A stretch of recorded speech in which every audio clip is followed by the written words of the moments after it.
আমরা জানি কয়েক প্রকার মৃত্যু শাহাদতের। এক নম্বরে মহামারীতে কেউ যদি মারা যায় তার মরণ শাহাদতের। এরপরে কেউ যদি পানিতে ডুবে মারা যায় তার মরণ শাহাদতের। এরপরে কেউ যদি পেটের পীড়ায়, পেটের ব্যথায় মারা যায় তার মরণ শাহাদতের।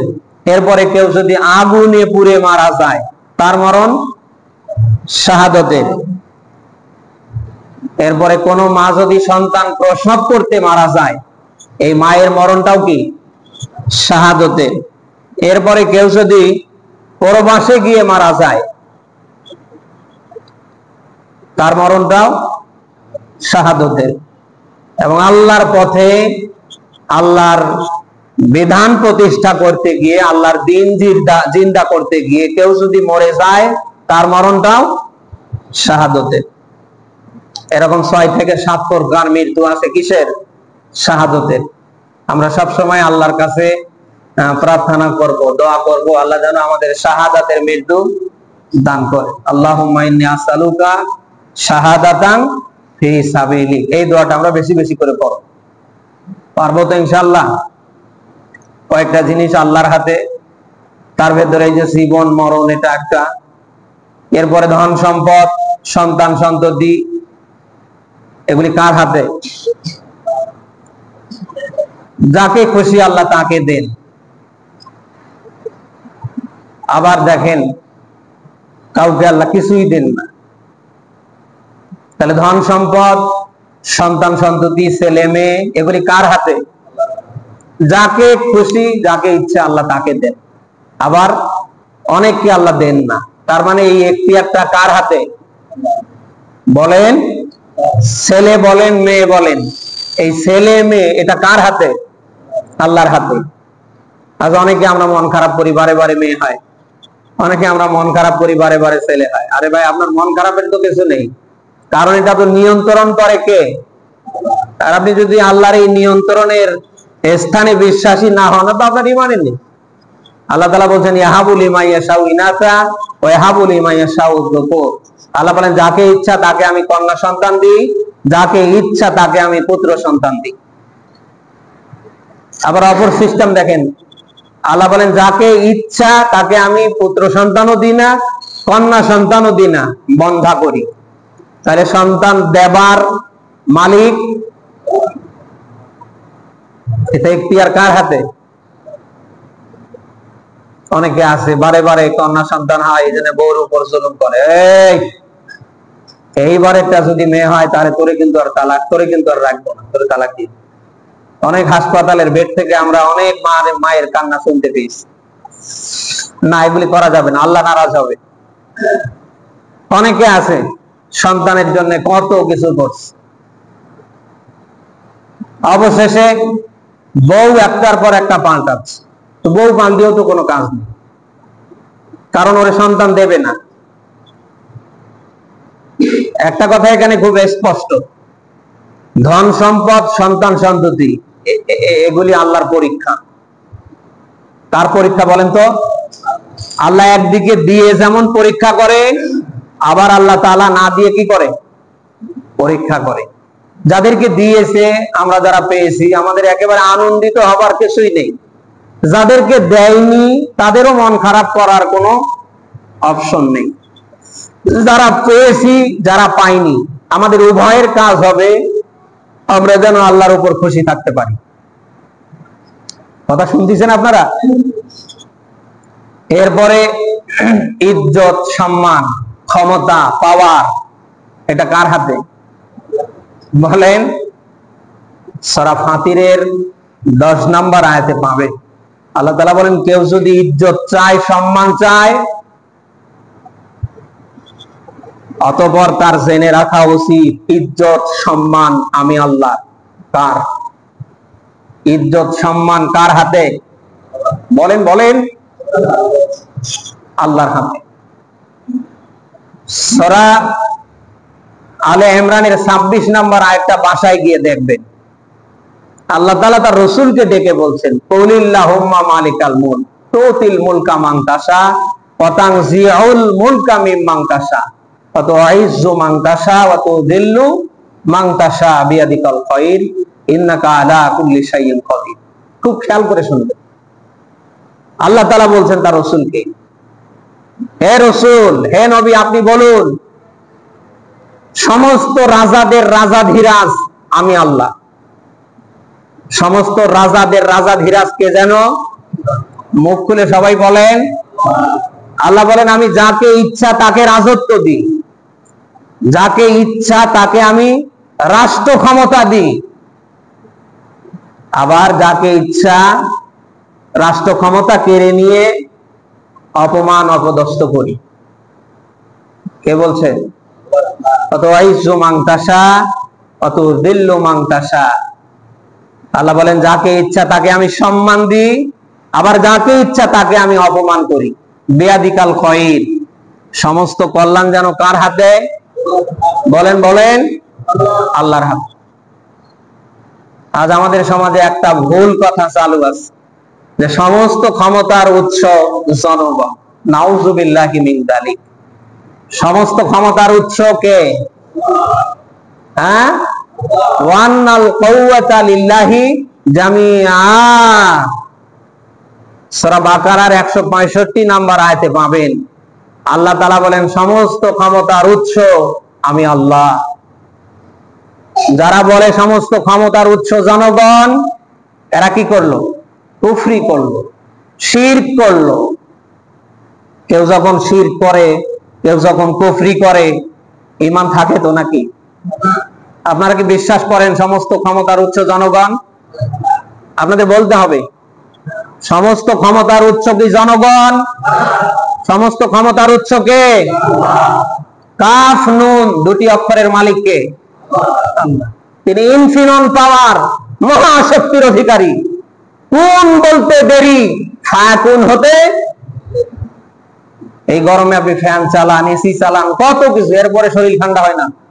অথচ মুহূর্তের ভেতরে 5 মিনিটের জন্য যখন আল্লাহ বাতাস উন্মুক্ত করে দেয়, তখন এসিও লাগে না, ফ্যানও লাগে না, পুরো শরীর না পুরো পৃথিবী যেন ঠান্ডা হয়ে যায়। এই যে কাফ নুন দুটি অক্ষরের মালিক কে? আল্লাহ। কোন বলতে দেরি, ফায়াকুন হতে দেরি না। অথচ আমরা যেন এগুলি ভুলে যাচ্ছি, আমরা যেন ভুলে যাচ্ছি। এই বাংলাদেশের বর্তমান পরিবেশ পরিস্থিতির দিকে তাকালে আমার মাঝে মাঝে হাসি পায়। এক শ্রেণীর মানুষ আল্লাহকেও ছাড়িয়ে গেছে। এমন এমন মানুষ এমন এমন কথা বলছে, ওর তো নিজের কোনো কথার ভিত্তি নেই। নিজে ক্ষমতা পাবে কিনা এরও কোনো গ্যারান্টি নেই। আবার অন্যদেরকে নিয়ে বাজে মন্তব্য করছে যে কিয়ামতের আগ পর্যন্ত নাকি এরা রাষ্ট্র ক্ষমতা পাবে না। তাহলে এই লোকটার কি কখনো এমন বিশ্বাস হয় যে রাষ্ট্র ক্ষমতার মালিক আল্লাহ? বলেন না কেন? কোন মানুষের ভেতরে যদি এই ইয়াকিন থাকে, বিশ্বাস থাকে যে রাষ্ট্র ক্ষমতার মালিক আল্লাহ, সমস্ত ক্ষমতার উৎস আল্লাহ, এই মানুষটা আদৌ কি কথা বলতে পারে যে আগামীর 100 বছরেও কিয়ামতের আগ পর্যন্ত এই দল রাষ্ট্র ক্ষমতা পাবে না? আপনি কি করে বুঝলেন আপনি রাষ্ট্র ক্ষমতা পাবেন? আপনাকে আমি বলছি, যে সমস্ত ভাইয়েরা মিডিয়ায় এসে কথা খুঁজে পান না, আল্লাহ বিদ্বেষী কথা বলেন, আমি তাদের উদ্দেশ্যে বলছি। আপনাকে আমি বলছি, আপনি কি করে বুঝলেন আগামী রাষ্ট্র ক্ষমতা এই বাংলাদেশে আপনি পাবেন? আপনি যে দলকে ইঙ্গিত করে আপনি বলছেন কিয়ামতের আগ পর্যন্ত এই দল রাষ্ট্র ক্ষমতা এই বাংলাদেশে পাবে না, আপনাকে আমি বলছি আপনার শুধরানোর জন্যে, আপনি কি করে বুঝলেন আগামীর এই বাংলাদেশের রাষ্ট্র ক্ষমতা আপনার হাতে যাবে? একটা মানুষ কত পাগল হলে পরে এই কথা বলতে পারে? ঈমান চলে যাবার অনেক কারণ আছে। কথা কি শুনতেছেন? এই যে উজু করে মসজিদে আইছি আমরা, আমাদের এখন সবার উজু আছে। আচ্ছা, উজু যদি ভেঙে যায় নামাজ হবে? তাহলে আমরা বুঝলাম উজু ভেঙে যাবারও কারণ আছে না ভাই? এই নামাজে এসেছি, উজু আছে, নামাজটা ভেঙে যাবারও কারণ আছে মনে হয় আপনাদের? হ্যাঁ, নামাজ ভেঙে যাবারও কি কারণ? কয়টা? 19টা।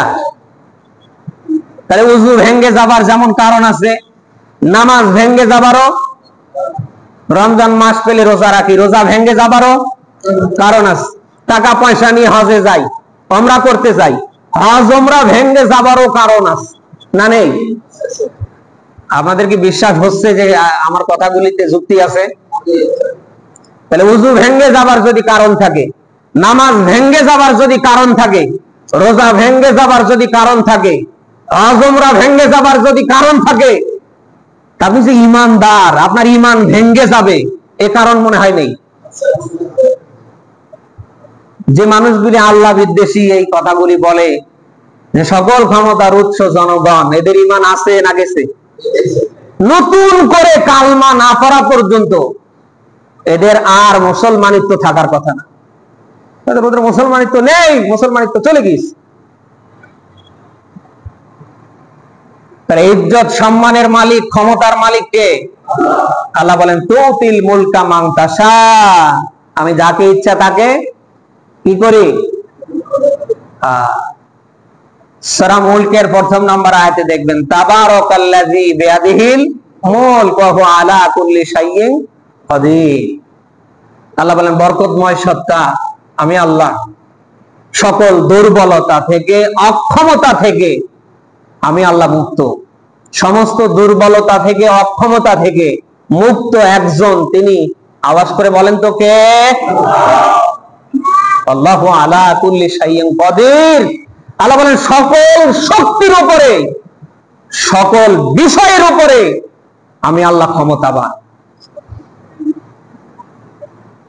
আমার মনে হয় কেউ যদি সূরা ইখলাস পড়ে, সূরা ইখলাস বোঝেন তো, ওই যে কুল হু আল্লাহ, আমার মনে হয় কেউ যদি সূরা ইখলাসটা বাংলায় পড়ে, আমার মনে হয় না যে জীবনে আল্লাহ বিদ্বেষী কোন বক্তব্য তার মুখ দিয়ে আসতে পারে। সূরা ইখলাসের শেষ অংশে আল্লাহ দিয়েছেন ওয়ালাম ইয়াকুল্লাহু কুফুয়ান আহাদ। আল্লাহ বলেন আমার সমকক্ষ জমিনেও নেই, আসমানেও। আল্লাহর সমকক্ষ, আল্লাহর কাছাকাছি দাঁড়াবার মতো কোন প্লেয়ার এই পৃথিবীতে আছে? অথচ আজ আমরা এই সমস্ত বক্তব্য দিচ্ছি। বিশেষ করে রাজনৈতিক নেতারা, আমার মনে হয় না যে এরা পড়াশোনা করে।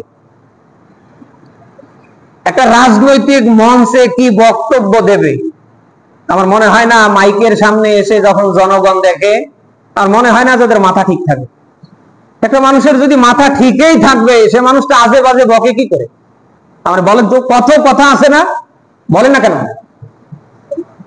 দেশের স্বার্থে, দেশের মানুষের স্বার্থে, এদেশের পক্ষে কথা বলার কত কথা আছে, কত সাইট আছে, কত দপ্তর আছে, কত বিভাগ আছে।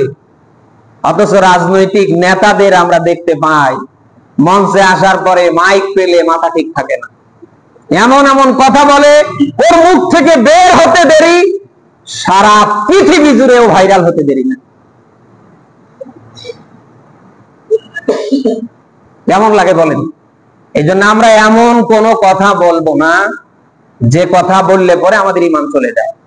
আমরা এমন কোন কাজ করব না যে কাজ করলে পরে আল্লাহ নারাজ হয়। পারবো তো? পারবো?